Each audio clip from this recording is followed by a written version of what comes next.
Latest எபிசோடுகளை விளம்பரங்களே இல்லாமல் காணுங்கள்.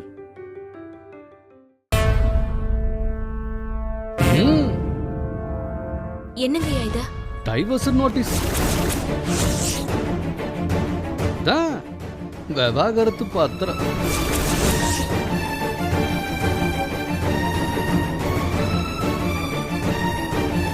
இத உன்கிட்ட கொடுத்து சின்ன முதலாளி கையெழுத்து வாங்கிட்டு வர சொன்ன.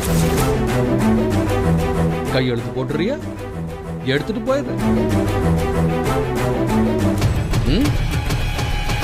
ஐயா, ரொம்ப சந்தோஷமான விஷயத்த சொல்லிருக்கீங்க ஐயா. ஐயோ, இன்னைக்குன்னு பார்த்து வீட்ல ஸ்வீட் கூட எதுவுமே இல்லையே. நான் வேணா சக்கரை தூக்கலா போட்டு காஃபி கொண்டு வரட்டுமா? கொடுங்களேன். அதுக்கு என்ன, நல்லதுதான். உள்ள யோசிக்கிறதுக்கு டைம் கொடுத்த மாதிரி இருக்கும்ல. போங்க போங்க, எடுத்துட்டு வாங்க. சரிங்க ஐயா.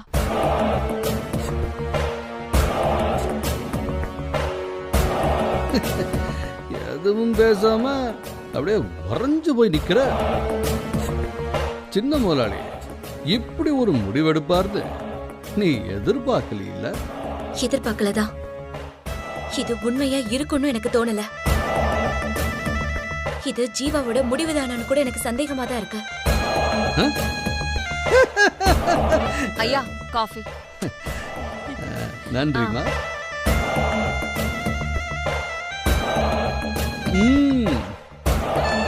அப்புறம் என்ன சொன்ன? முதலாளியோட முடிவு தானு சந்தேகமா இருக்கா? என்ன மயிலு, உன்ன நான் எவ்வளோ பெரிய புத்திசாலின்னு நினைச்சிட்டு இருந்தேன். என்ன அப்படி சட்டுன்னு முட்டாதனமா பேசிவிட்ட? முதலாளி இதை கொடுக்காம அவர் சொல்லாமலேயே உங்ககிட்ட கையெழுத்து வாங்க தூக்கிட்டு வருவேன். இப்ப நீ டக்குன்னு முதலாளிக்கு ஒரு போனை போட்டின்னு வை. ஒரு வேலை நான் செய்யறது சூழ்ச்சியா இருந்தா நான் மாட்டிக்க மாட்டேன். மயில, இது மொத்தமும் முதலாளியே எடுத்த முடிவுதான். வேற என்ன செய்ய சொல்ற? புருஷனா இல்ல போலீஸ் உத்தியோகமா அப்படின்னு தேர்வு செய்யற பொறுப்பை முதலாளி உங்ககிட்ட கொடுத்தாரு. நீ புருஷன் வேணா போலீஸ் உத்தியோகம் தான் முக்கியம்னு முடிவெடுத்துட்ட. அவரு இப்பேற்பட்டு விட்டு இருந்து நிரந்தரமா வாழ்க்கையில விலகியே இருந்துடலான்னு முடிவு எடுத்துட்டாரு. இப்ப ஒரு விஷயம் ஒத்து வராதுன்னு வை. அதை பிடிச்சி எதுக்கு தேவையில்லாம கட்டி இழுத்துட்டு இருக்கணும்? வெட்டி விட்டுற வேண்டியதானே. அதானே எல்லாருக்குமே நல்லது. அத உன்கிட்ட இந்த பத்திரத்துல கையெழுத்து வாங்கிட்டு வர சொன்ன. கையெழுத்து போட்டு கொடுத்துட்டீங்கன்னா நான் அதை எடுத்துட்டு கிளம்பிடுவேன். முடியாது.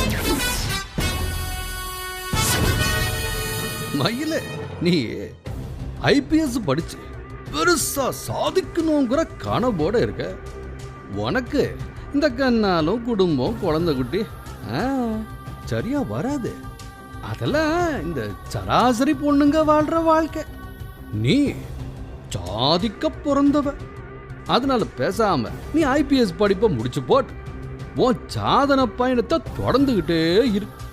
தம்பி அவர் வழியை பார்த்துக்கிட்ட ரெண்டு பேத்துக்குமே நல்லது பாரு. மயிலு, ஒரு பெரிய மனுஷன் வீடேறி வந்து அவ்வளவு தூரம் பேசுறாரு. நீ என்ன இன்னும் யோசிச்சுட்டு இருக்க? உனக்கும் சரி உங்க அம்மாவுக்கும் சரி குடும்ப வாழ்க்கை ஒத்துப்பட்டு வராது.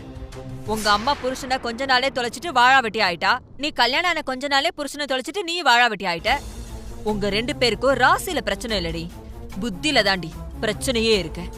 பொண்டாட்டிங்கிறவ புருஷன் சொல்றத கொஞ்சமாவது கேட்கணும். உனக்கு கேட்கிற பழக்கமே கிடையாது. அந்த தம்பி அவ்வளவு தூரம் சொல்லி இந்த வீட்டை விட்டு வெளியில வான்னு சொன்னுச்சு. ஆனா நீ கிளம்புறதா உத்தேசமே இல்ல. அதனாலதான் அந்த தம்பி கோவிச்சுக்கிட்டு போயிடுச்சு. நீ கையில கால விழுந்தாது புருஷனை சரி பண்ணி வீட்டுல கொண்டு வந்து வச்சுக்கணும். உனக்கு அந்த எண்ணமும் கிடையாது. ஏன்னா உனக்கு திமுரு அகங்காரமும் அந்த அளவுக்கு தலைக்கேறி போச்சுடி. அது கூட பரவாயில்ல, தம்பி உன போலீஸ் வேலைக்கு போவேனான்னு எத்தனை வாட்டி சொல்லி இருக்கு. அதை மதிக்காம நீ திமுரு பிடிச்சுதானே இருந்திருக்க. தன்மான உள்ள எந்த ஆம்பளையும் சும்மா இருக்க மாட்டான். அதான் தம்பி உனக்கு டிவோர்ஸ் நோட்டீஸ் அனுப்பிருச்சு. ஒழுங்கு மரியாதையா இதுல கையெழுத்து போட்டு ஐயாவை அனுப்பி வை. ஜீவாவாவது தொல்லை இல்லாம நிம்மதியா இருக்கட்டும். இல்லம்மா, எனக்கு என் கனவு முக்கியம். ஜீவாவோட வாழ்றதும் எனக்கு ரொம்ப முக்கியம். என்னால இதுல சைன் பண்ண முடியாது. ஐயா, இவளும் சரி இவ அம்மாவும் சரி, எல்லாரும் இப்படிதான் ஐயா. இவங்களும் நிம்மதியா வாழ மாட்டாங்க, நம்மளும் நிம்மதியா வாழ விட மாட்டாங்க. நீங்க இவகிட்ட பேசுறது எந்த அர்த்தமும் இல்ல. ஜீவா வந்து பேச சொல்லுங்க. இவளுக்கு அவர்தான் சரியான ஆளு. நீ எனக்கு வேண்டான்னு அவர் மூஞ்சில் அடிச்ச மாதிரி இவகிட்ட சொன்னாதான் இவளுக்கு உரைக்கும். அது என்னவோ உண்மைதானுங்க அம்மணி. நான் எதுக்கு சின்ன முதலாளிக்கு ஒரு அலைச்சல், நாமளே போய் கையெழுத்து வாங்கிட்டு வந்துருவோமேன்னு நினைச்சேன். ஆனா இவ அவரே வந்து சொன்னாதான் வலிக்கு வருவா போல. என்ன செய்யறது, புருஷன்கிட்ட பேச்சு வாங்கி அசிங்கப்பட்டு தான் கையெழுத்து போடணும் அப்படின்னு இவ நினைச்சா தலையெழுத்த நான் என்ன மாத்தவா முடியும்? அப்படியே நடக்கட்டும். சரிங்க அம்மணி, அப்ப பட்ட பெறாவது புத்தி வருதான்னு பார்ப்போம். நல்லது, அப்ப நான் கிளம்புவோமே. சரிங்க, வாரேன். வாங்கய்யா.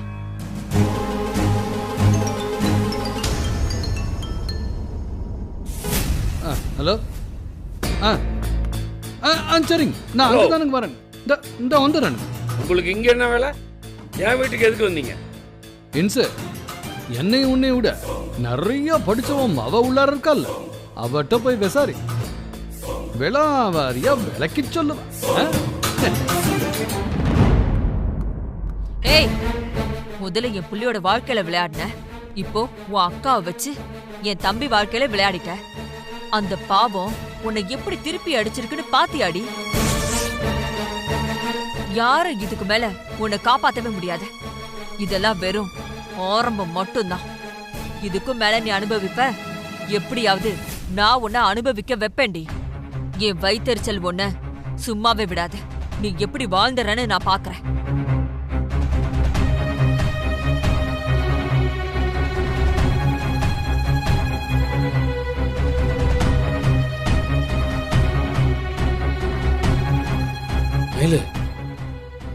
அந்த ஆளு இதுக்கு இங்க வந்துட்டு போறான்.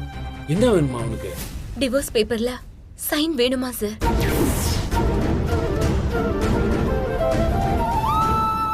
அவன் அப்படி சொல்லி முடிக்கிறதுக்குள்ள அவன் வாயிலே போட்டுக்கவனா நீ? அவனுக்கு எவ்வளவு திமிரு இருந்தா என் வீட்டு படியேறி வந்து உங்ககிட்ட இப்படி பேசியிருப்பான். அப்பவே எனக்கு விஷயம் தெரிஞ்சிருந்தா வாசல்ல வச்சு அவனை பிச்சிருப்பேன். அவர் மேல கோவப்பட்டு என்ன சார் ஆக போகுது? இந்த முடிவை எடுத்ததே ஜீவா தானா? என்ன மயிலு சொல்ற? ஜீவா கண்ண கிறுக்கு பிடிச்சிச்சா?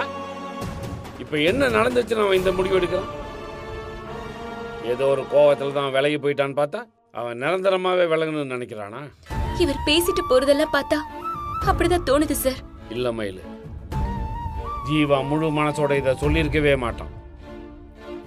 இந்த ஆளும் ஜீவாவோட அப்பாவும் சேர்ந்து தான் ஏதாவது சொல்லி அவன் மனசை கலைச்சிருப்பாங்க. நீ ஒன்றும் பயப்படாத, சீரியஸாகவும் எடுத்துக்காத. சரியான நேரம் பார்த்து நீ ஜீவாட்ட பேசு. நானும் பேசுறேன். மனசு விட்டு பேசினா எல்லாமே சரியாயிடும். எனக்கு அந்த நம்பிக்கையே போயிடுச்சு சார். ஜீவா முன்ன மாதிரியெல்லாம் இல்ல. அவர் பேசுறதுலயும் நடந்துக்கிறதுலயும் நிறைய மாற்றம் தெரியுது. நிஜமாவே அவர் என்ன விட்டு விலக போறாரோன்னு எனக்கு பயமா இருக்கு சார். இதெல்லாம் இருக்காது மயிலு, நீயா எதையாவது கற்பனை பண்ணிக்காத. ஒருவேளை ஜீவாவும் இதுல தீவிரமா இருந்தாலும் அவசரப்பட்டு நீ கையெழுத்து போற்றவே கூடாது. எப்படியும் கோர்ட்டு கேஸ்ன்னு கூப்பிட்டு விசாரிப்பாங்கல்ல, அப்போ உனக்கு இதுல சம்மதம் இல்ல, ஜீவாவோட சேர்ந்து வாழணும்னு உறுதியா சொல்லு. அப்பதான் அவன் மனசை மாத்துறதுக்கு நமக்கு டைம் கிடைக்கும். ஜீவா இந்த முடிவு எடுத்தது நியாயம் இல்லை, அதுக்கு வாய்ப்பும் இல்லை. ஏதோ ஒரு அவசரத்துல தான் இப்படி ஒரு முடிவு எடுத்திருப்பான். அவன் மனசை மாத்தி உன்னை அவனோட சேர்த்து வைக்க வேண்டியது என்னோட பொறுப்புமா. என்ன மீறி வீதி கூட அவங்க 2 பேரையும் பிரிச்சிட முடியாது. தைரியமா இருமா.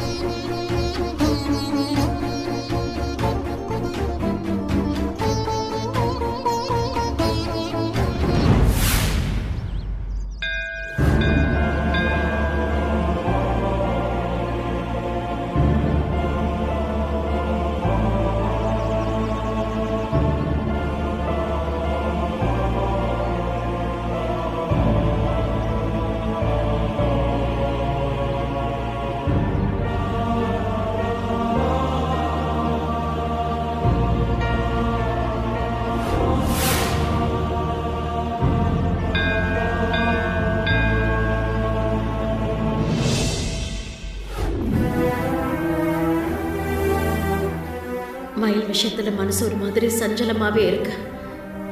சாமியார் கிட்ட அதை பத்தி பேசினாதான் ஓரளவுக்கு நிம்மதியா இருக்க முடியும். சாமியார் எப்பவும் இந்த நேரத்துல இங்க வந்துருவாரு. இன்னைக்கு இன்னும் காணுமே.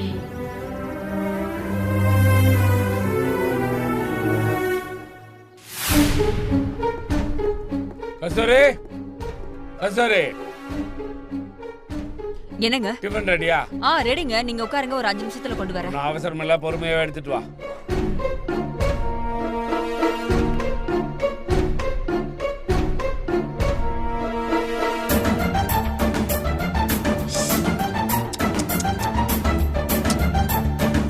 இன்னைக்கு வியாழக்கிழமையாச்சே. சுசீலா சாமியாரை எதிர்பார்த்து கோயிலில் காத்துக்கிட்டு இருப்பாளே. டிஃபன் சாப்பிட்டு போனால் ரொம்ப லேட் ஆகிடுமே. என்னை பார்க்காம போனால் சுசீலா மனசு கஷ்டப்படும். இப்போவே கிளம்புனா தான் சரியாக இருக்கும். கஸ்தூரி, எனக்கு டிஃபன் வேணாம், நான் கிளம்புறேன். என்னங்க? என்ன அவசரம் இல்ல, பொறுமையா போய்க்கலாம்னு சொன்னீங்க. இப்ப அவசரமா இங்கே கிளம்பி போயிட்டு இல்ல, இருக்கீங்க. ஸ்டேஷன்ல ஒரு முக்கியமான ஆளை வர சொல்லியிருந்தா அதை நான் மறந்தே போயிட்டேன். நான் உடனே போயாகணும். ஏங்க, அவர் ஸ்டேஷனுக்கு தானே வராரு, அவர் அங்கேயே உட்கார சொல்லுங்க. டிஃபன் ரெடி ஆயிடுச்சு, நீங்க சாப்பிட்டு போங்க. இட்லி கொண்டு வரேன். இல்ல கஸ்தூரி, சாப்பிட்டு போனா அவர் ரொம்ப நேரம் காக்க வச்ச மாதிரி ஆயிடும். பரவாயில்லங்க, அவர் என்ன ரோட்ல வெயிட் பண்ணிட்டு இருக்க போறாரு? ஸ்டேஷன்ல தானே இருக்காரு, நீங்க எதுக்கு இவ்ளோ பறக்குறீங்க? அவர் அங்கேயே உட்கார சொல்லுங்க. சாப்பிட்டு போறதுக்கு ஒரு 5 நிமிஷம் ஆகுமா? 5 நிமிஷம் கூட வெயிட் பண்ண மாட்டாரா? இல்ல, அவரு சொசைட்டில பெரிய பொசிஷன்ல இருக்கிறவரு. அவரை வர சொல்லிட்டு நான் 1 நிமிஷம் ஸ்டேஷன்ல காக்க வச்சா கூட அது தப்பாயிடும். உடனே போய் அவரை பார்த்தாகணும், புரிஞ்சுக்க. இல்ல, அது அவ்வளவு பெரிய மனுஷனோட அப்பாயின்மெண்ட்டை நான் மிஸ் பண்ண முடியுமா? தயவு செஞ்சு புரிஞ்சுக்க, நான் வரேன்.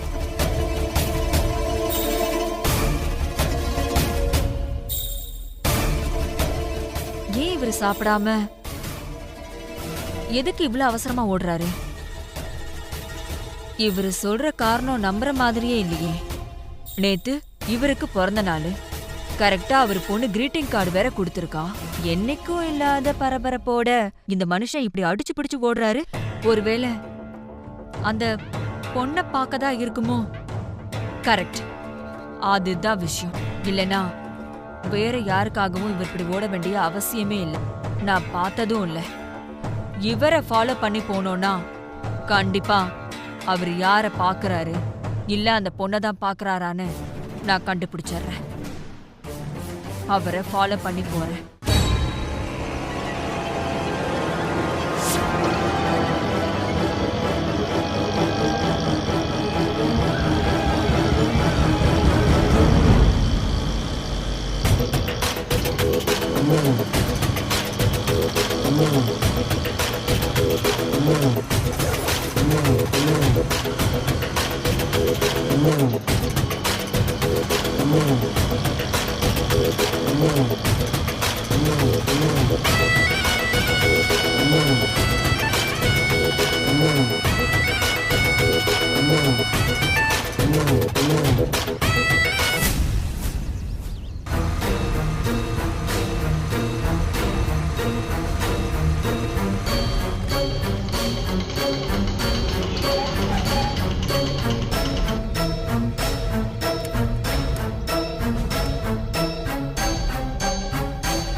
ஸ்டேஷன்ல ஏதோ முக்கியமான வேலை இருக்கு, நான் வந்துடுறேன்னு சொன்னாரு. ஆனா இங்க கோயிலுக்கு வந்திருக்காரு இந்த மனுஷன். இங்க எதுக்கு வந்திருக்காரு? எவ்வளவு பாச்சு? 150 ரூபா. சில்லற கொடு. என்கிட்ட சில்லற இல்லையேம்மா. என்கிட்ட சில்லற இல்லப்பா. பணம் வேணும்னா வெயிட் பண்ணி தான் ஆகணும். கொஞ்சம் பொறுமையா இரு.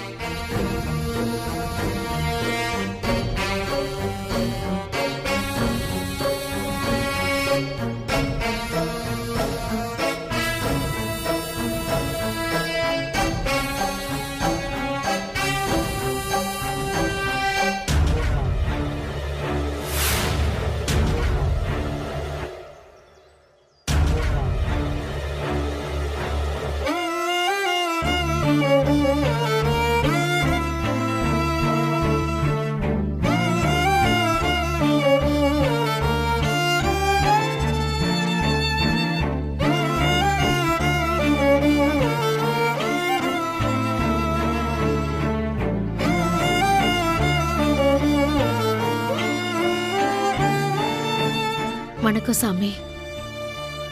வாங்கம்மா. உங்களுக்காக தான் சாமி இவ்வளவு நேரம் காத்துட்டு இருந்தேன். என்கிட்ட ஏதாவது கேட்கணுமா? ஆமா, என் பொண்ணு கொஞ்ச நாள் முன்னாலதான் IPS பரீட்சை எழுதி முடிச்சா. அதுல என் பொண்ணு பாஸ் ஆயிடுவாள்ல. உங்க பொண்ணோட திறமைய நீங்களே சந்தேகப்படலாமா? ஐயோ, அது சந்தேகம் இல்ல சாமி. மனசுக்குள்ள ஒரு சின்ன பயம். அவ இந்த பரீட்சையை எழுதின நேரத்துல என் குடும்பத்துல சூழ்நிலை சரியில்லை சாமி.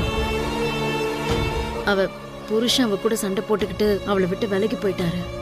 வேற சில பிரச்சனைகளும் இருந்துச்சு. அது எல்லாத்தையும் தாண்டி என் பொண்ணு நல்லபடியா பரீட்சை எழுதிருப்பாளான்னு என் மனசுக்குள்ள ஒரு கலக்கம் இருந்துகிட்டே இருக்கு. அந்த கவலையே உங்களுக்கு வேண்டாமா? உங்க கடைசி பொண்ணு ரொம்ப கெட்டிக்காரி. அவ முன்னாடி பெரிய சூறாவளியே வீசினாலும் அவ இலக்க அவ அடையாம விடமாட்டா. நீங்க தைரியமா இருங்க. இந்த வார்த்தையை கேட்டதுக்கு அப்புறம் தான் மனசுக்கு கொஞ்சம் தெம்பா இருக்கு சாமி.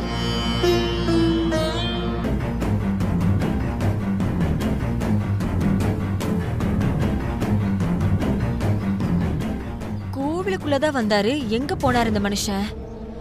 அதுக்குள்ள ஆளை காணோம். பொய் சொல்லி எதுக்கு கோயிலுக்கு வரணும்? எங்க இந்த மனுஷன்? கண்ணிலே படல. எங்க போனாரு? ஆளைய காணுமே. நான் இப்ப நடத்திட்டு இருக்கிறது என் புருஷனுக்கு எதிரான போராட்டம். இதுல மட்டும் எக்காரணத்தை கொண்டு நான் தோத்துறக்கூடாது சாமி. நீ தோக்க மாட்ட சுசீலா. நான் உன்னை தோக்கவும் விட மாட்டேன். அவர் செஞ்ச பாவத்தாலதான் நான் என் 3 பொண்ணுங்களோடையும் நிர்கதியா தெருவில் நிக்கிற மாதிரி ஆயிடுச்சு சாமி. பெண் குழந்தைங்கன்னா அந்த ஆளுக்கு அவ்வளோ இலக்காரம். அதனாலதான் பிறந்த பச்சை குழந்தைய கூட தூக்கி போட சொன்னாரு.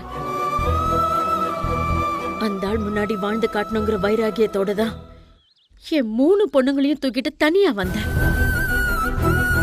மயில IPS ஆபீசர் ஆக்கி அந்த ஆள் முன்னாடி கொண்டு போய் நிறுத்திட்டா போதும் சாமி.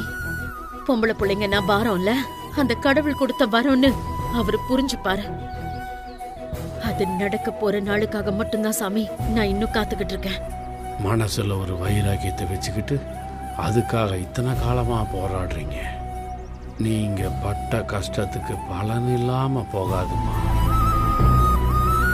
நிச்சயமா நீங்க நினைச்சதெல்லாம் நடக்கும். நீங்க பேசுனதை வச்சு என் மனசுல பட்டதை நான் சொல்றேம்மா, தப்பா எடுத்துக்காதீங்க. உங்க புருஷன் மேல உங்களுக்கு இருக்கிற வெறுப்பு, கோவம் எல்லாமே நியாயம்தான். ஆனா அவரை விட்டு நீங்க விலகி 20 வருஷத்துக்கு மேலாச்சு. இந்த இடைப்பட்ட காலத்துல அவர் நிறைய மாறி இருக்கலாம், புத்தி தெளிஞ்சு மனுஷனா இருக்கலாம். இல்ல சாமி, அவரை பத்தி எனக்கு நல்லாவே தெரியும். இந்த ஜென்மத்துல அவரெல்லாம் திருந்தறதுக்கு வாய்ப்பே இல்ல. அவரை திருத்துறதும் என் நோக்கம் இல்ல. அவருக்கு பொண்ணுங்க மேல இருக்கிற எண்ணத்தை மாத்தி காட்டணும். அது போதும் எனக்கு. இப்பவே அதெல்லாம் மாறிடுச்சு சுசீலா. நம்ம பொண்ணு என் மனசுல இருந்த அழுக்கு, திமிரு, அகமா எல்லாத்தையும் சுத்தமா தொடச்சி எடுத்துட்டா. என்ன அவ புது மனுஷன் ஆக்கிட்டா. காலப்போக்கில் நீ அதை புரிஞ்சுக்குவேன் நான் நம்புறேன்.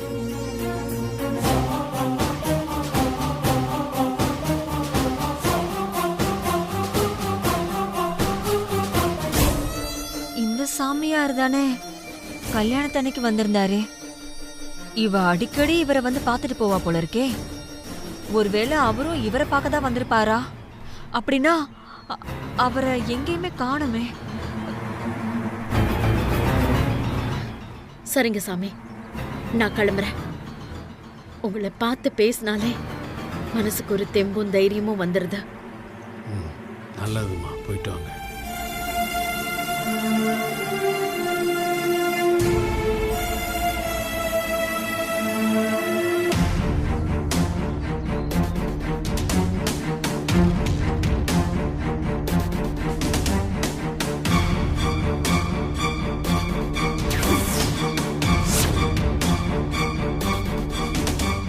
இவ எதுக்கு இங்க வந்திருக்கா?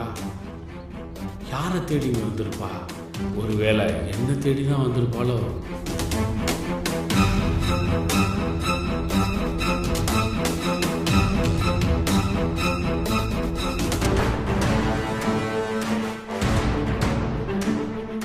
சாமி,